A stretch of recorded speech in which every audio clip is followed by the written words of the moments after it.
Hi everybody, checking in from quite a long stroll that's ahead of me. I'm strolling through this lovely neighborhood in Berlin, and I'll be trying to record a podcast, and there is a visual component to it that's secondary, so you can both listen and watch. I just want to give it a go and see what it's like to record in this particular way. Well, there is no escaping from describing what I'm seeing, but let's try to do it in a wise way. Well, this is some kind of a food truck. I love these, and I don't think I will ever rest fantasizing about having a camper van or a trailer like that. I'm a sucker for these. Now I need to be very careful because I've been already confronted by somebody who didn't want to be seen on a camera, and I don't want to go through the rigmarole of censoring faces. Seriously, there was a lady who approached me a few days ago as I went for the initial walk with my camera. And she chased me and she said, "Hey, was I captured by your camera right there?" She was walking in the opposite direction, and I said, yeah, well, whatever. No, you were not. And she said, let me see. So obviously I had to stop recording, and I had to show her my footage. Well, initially I didn't think I have to do that, but I had this debate in my head: do I want to be rude? Do I want to engage? And it was really tough to decide in the spot as I was practically recording. Initially I was very defensive, but then I apologized and said, look, I don't mean disrespect, I don't mean any harm or discomfort. She said she doesn't want to be captured like that, and I deleted the footage right there for her. And later I checked, and it seemed to be a big issue where people could, in theory, recognize themselves online and request removal, and that comes with a fee or fine. That comes with a penalty, or with legal fees at least, are not small at all. And in a city, in a country like this, people do fight back, and they are uncomfortable with being seen like this and being captured. And I had a lot of thinking about it. Where do I stand on this subject? Well, I go way back with this desire to capture reality, way back to early 2000s, where I was walking around a lot with my DSLR, capturing people with street photography. I feel like I was really good at it. I feel like I always had a good instinct to capture moments, faces, situations, and it was great at the time. But nowadays we live in a very different times, so your face could not only be seen and confronted with reality you don't want to be confronted with, but also your face might be used for AI and some kind of any kind of scam, right? Not even scam, but your face is your identity, or it's associated with your identity, and if you don't maintain the ownership of it or custody of it, you may end up losing some privileges, some freedoms. If you don't enforce, let's grab that green light here. If you don't enforce your right to keep the rights to your identity, to keep the voice of objection, then you cannot lose the privilege of having control about what's going on with your identity out there, right? I think I'm using those words incorrectly. There's identity, privacy. I don't think it's interchangeable. Like, is your face your identity? No. Or is it? Okay, I'll need to pause and think about it, or read about it. I feel bad about using these interchangeably. So I have this fancy vlogging camera with me now, and am I supposed to just use it on me like that most of the time? I guess I can aim at myself and just avoid people. It's really difficult. Oh, look at this car. This is a beauty. I'm collecting these and taking photos. There's so many interesting vehicles like that. I want Berlin. This must be some kind of a Russian old vehicle. It's surprisingly quiet. Wow, look at those windows. Wow, pretty cool car, wouldn't you say? Oh, look at this beauty. Okay. Well, anyway, so it's really difficult to relate. You know, there's my past, like, habits that I'm used to, where I can take any photo in a public space and it just doesn't matter. And then there is this new reality where I need to respect privacy of people in a public space. I respect it, I understand it, but it really clashes with my desire to capture, to do art. I don't know if vlogging is considered art. I feel like it's some kind of form of expression, and it's a way to document reality, which I think on its own is very important. We don't think a lot about mundane things that are worthless at the time, and then as time goes by, we appreciate those things. They are taken for granted when we are surrounded by them, but then as time goes by, we're nostalgic for them. So making documentation like that, I think it's very valuable and important. Maybe it is a form of art, I don't know. I mean, I'm actively choosing what to document. My street photography in early 2000s was about, you know, taking photos of regular people on the streets of Dublin, and that place on its own has always been really interesting and beautiful, fascinating, weird, very weird, and I just couldn't resist. Like, every day I would find something very bizarre and unique that I would want to capture, and I did. And this is a past that's no longer there. It's no longer in a present moment, of course. People are different, customs are different, environment is different, but I captured it, and I had a right to do it at the time. Currently, I'm not. I would need to ask everyone for permission, and that would quite often destroy the spontaneity of the moment and the scene. Okay, I need to stop here because there's too many people. Okay, we're marching on. I'm trying to record without the additional microphone. I hope that goes well. We will be in more quiet, serene area. This area is quite awful. It's really noisy and industrial, not nice at all. But there is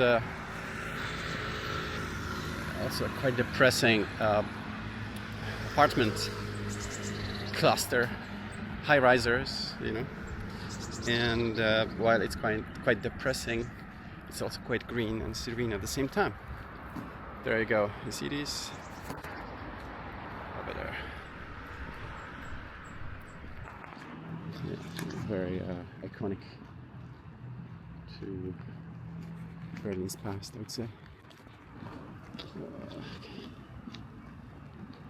Yeah, it will not translate in audio version of this, but hey. Yeah, this space is so full of contradictions. Like, we've got those high risers, and I don't want to show exactly, but there are people sunbathing over there. And there's this greenery. It's probably the most green area in a radius of a kilometer radius, maybe. Yeah, there are people sunbathing over there. So you're gonna have best of no. You've got extremes of all worlds, right? There's a little pond. You wouldn't swim there, though.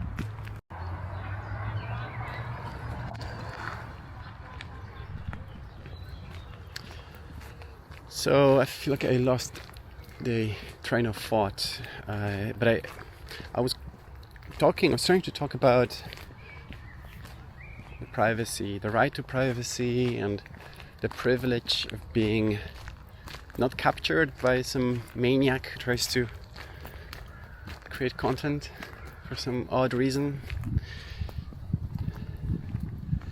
Maybe putting this main topic aside, I want to tell you about something unexpected that I had no idea about, and it may serve as a warning. So apparently, yeah, if you film somebody, especially in Germany, that's very important. Like, if you go to different countries, there are different rules. You are potentially creating the stake of legacy of situations where you can be very vulnerable. You can become very vulnerable. Does it make sense? You're capturing all those people, and it may end up being hundreds of people. And at some point, maybe once technology evolves, those people may be able to identify themselves, and they will say, hey, take me down. So let's say you've got a YouTube channel with hundreds of episodes, and those people try to come up, they're coming down to you saying, hey, I don't want to be there. Now, you may think this is unlikely, but this is already an industry where legal firms are setting this as a service. They have it completely automated, so they have this system where someone, or even they identify somebody, and they say, hey, you're on this video, did you know about it? And they say no, and they say, okay, if you give us permission free of charge, we will get your compensation, and the compensation can be quite high. So what I'm saying is, whenever we are capturing people in those videos, there's a risk, and it's a risk that's just building up over time. Now, before this incident, when I was confronted, I would just ignore it because, well, whatever, right? No one is really talking about it, but there is a reason why some channels are consistently blurring faces of people, or just not show them at all. Just do kind of what I do, kind of filming like that. So you cannot really see anybody else. It's kind of a lazy way, I guess. But there are channels that consistently put an effort in hiding faces. Now, I'm guessing, but I would guess that they were confronted. They had a problem that arose from that, where they learned the hard way. And guess what? They didn't talk about it publicly because it's humiliating, right? It's a mistake they've made. They probably had to pay a lot of money, and there might be even a condition whereby they're not supposed to talk about it, because legal firm wouldn't actually like that, because hey, it's business. They want more victims and customers. Very scammy, wouldn't you say? So yeah, it was pure accident that I found out about it. I kind of knew about it, but I didn't pay much attention. And it's a big thing, it's a big issue, it's a big problem. And yeah, I'm trying to record something now, and I really don't know if it's watchable at all. Now, I was also complaining initially that Germany, man, it's almost like it's a stereotype. German sense of privacy and the entitlement, in the sense that they need to fight for it. Fair enough, I'm not against it. I'm just saying it's a stereotype. GDPR. I'm sure most people don't know what each letter stands for. I currently forgot.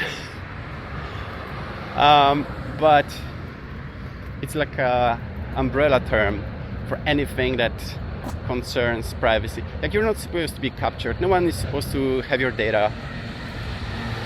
And it's really, really respected or chased, or everyone is taking it very seriously. So yeah, I don't even try to keep the structure of this episode. I just walk and talk, and I pause wherever I have to. I hope all of this makes sense, and I hope you're interested in this. For me, it's fascinating from both perspectives, as someone who lives in a society, but also as a so-called content creator, which I don't know if I can already call myself that. Well, I guess I'm creating content. I just don't like that label. I need to pick something that I'm comfortable with. Trying to find a place where I can just sit down and relax. I reached my destination. It's the town hall. I need to get my driving license renewed. So I still have like half an hour. It's very busy here. Again, I cannot show you anything. There are like kids, there are people sunbathing. It's kind of strange.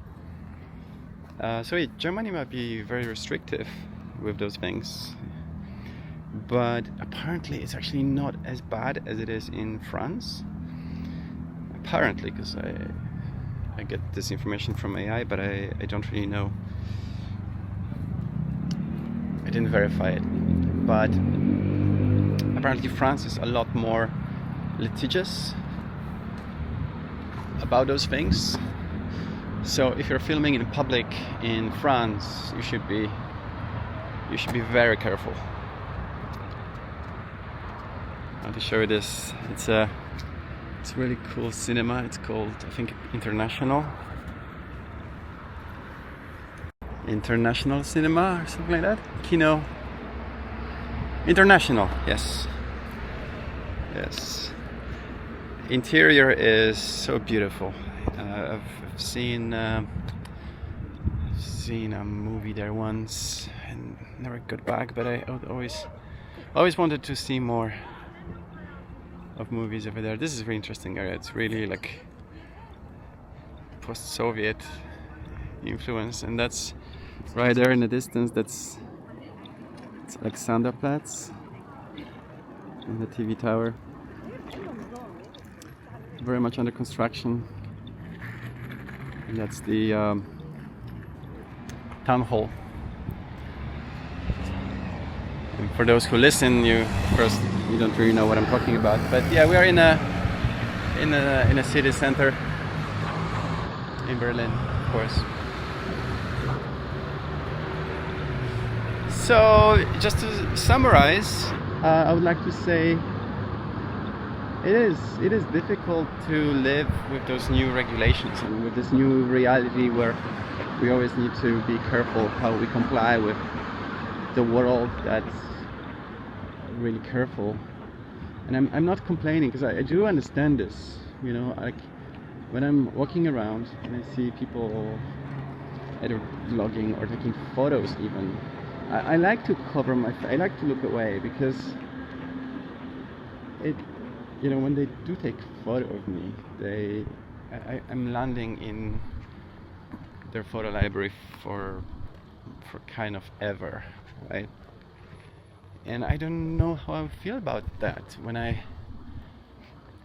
randomly appear in hundreds of photos every year. That was the case in Dublin.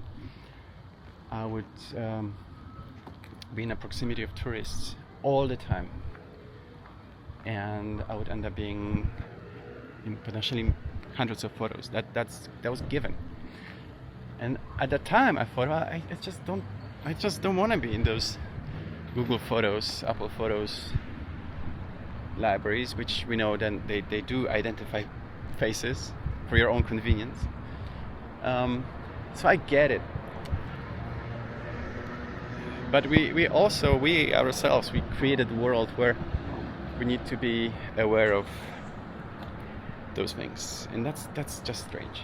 It's just very strange.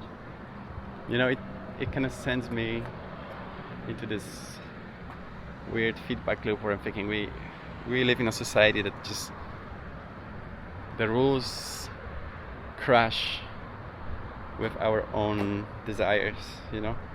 If we like something, and if we like to document for ourselves even, it's problematic. I wanted to take you into this building. I wanted to shoot interior a little bit because it was interesting. But then I started to second guess myself. Well, I'm probably not allowed. This is probably in the proximity of this space where I'm at the moment. This is the least appropriate place to film without permission. You know what I mean? And this is not just a YouTube video. This is for profit potentially, right? Like, I don't know what's gonna happen to these videos. This is for profit venture, so different rules apply.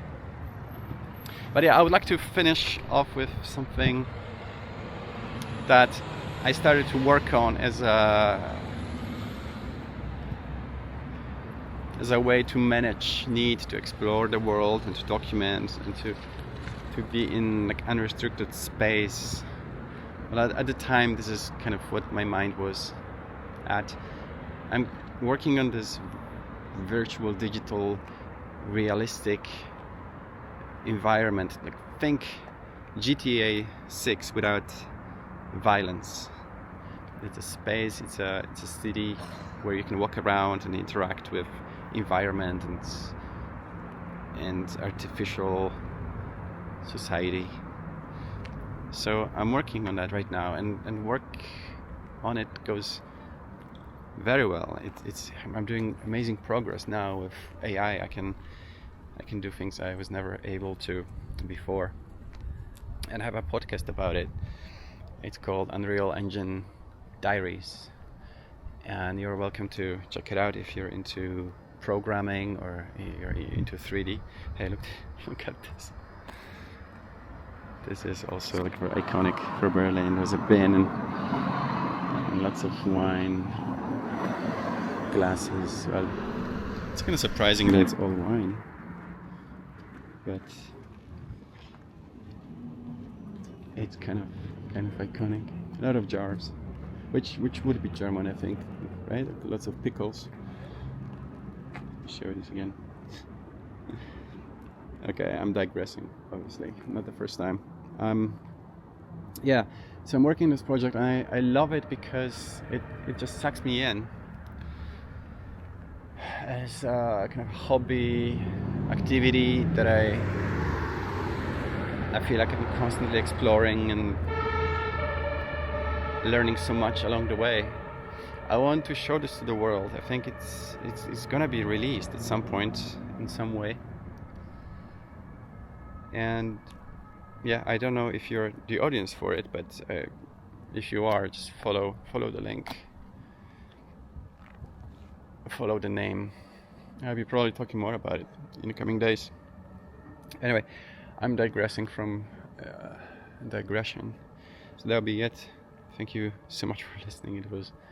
It was really fun to record, kind of feels like a game, you know, like I'm navigating this space and I'm trying to capture some footage that I'm allowed to take, and I'm trying to express myself, obviously, and it's not easy. I mean, I also don't have to move, right? I could just sit in a park. Maybe I do that next time. Thank you for listening, thank you for watching, and speak to you soon.